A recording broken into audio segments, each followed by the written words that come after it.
আসসালামু আলাইকুম my lovely audience, সবাই কেমন আছেন? আশা করি সবাই ভালো আছেন। চলুন আজকে কিছু কথা শেয়ার করি বলতে কি কিছু কথা মনে হলো, ভাবছি আপনাদের সাথে শেয়ার করি।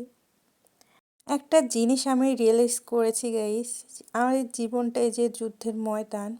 এখানে অনেকেই আছে যুদ্ধের শুরুতেই হেরে যায়, অনেকে আছে যুদ্ধের শুরুতে জিতে যায়। যারা জিতে যায় তাদের তো গুড লাক, আলহামদুলিল্লাহ। কিন্তু যারা হেরে যায়, যদি উঠে দাঁড়াতে না পারে, তাদের হারটা মানে হারতেই থাকে, হারতেই থাকে। এভাবেই হারতে হারতে পরাজয়ের মাধ্যমে তাদের জীবনটা অতিবাহিত হয়। মানে জীবনের প্রতিটা পদক্ষেপে তাদের শুধু হারতেই হয়। কিছু মানুষ থাকে যারা নিরস্ত্র, যাদের কাছে যুদ্ধের জানা থাকে না, হাতিয়ার থাকে না, নিজেকে রক্ষা করার কোনো ব্যবস্থা থাকে না। এই যুদ্ধে তারা মানে শুধু আল্লাহর ভরসায় যুদ্ধটা চালিয়ে যেতে পারে। এই যুদ্ধে শুধু আল্লাহর ভরসায় তারা জীবন অতিবাহিত করে।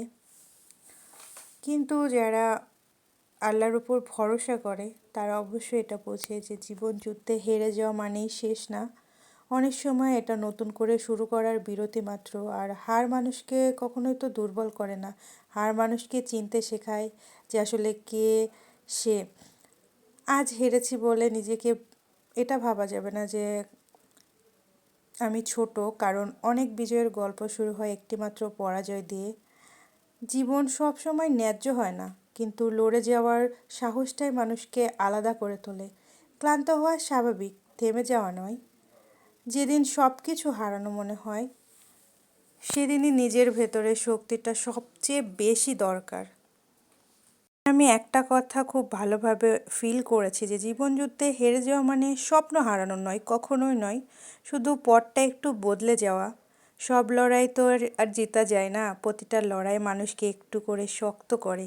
যারা নীরবে কাঁদে তারাই সবচেয়ে বেশি লড়ে। সময় একদিন বদলাবে, শুধু নিজেকে বিশ্বাসটা নিজের প্রতি রাখতে হবে। জীবনে যখন বোঝা হয়ে যায়, তখন ধৈর্যই সবচেয়ে বড় অস্ত্র। হেরে গিয়েও যারা দাঁড়াতে জানে তারাই আসলে সত্যিকারের যোদ্ধা। অন্ধকার যত গভীর, মনে রাখতে হবে ভোর ততটাই কাছাকাছি থাকে। একটা কথা কিন্তু বাস্তব যে ভাঙা মন নিয়ে মানুষ সবচেয়ে শক্ত সিদ্ধান্ত নিতে শেখে। সব হারানোর পরেও যে আশা আঁকড়ে ধরে বাঁচতে শেখে, সে কখনো হারে না। জীবন কষ্ট দেয়, কিন্তু কষ্ট একদিন শক্তি হয়ে ফিরে আসে। সত্যি বললাম কি না অবশ্যই জানাবেন। ভালো থাকবেন। আল্লাহ হাফিজ।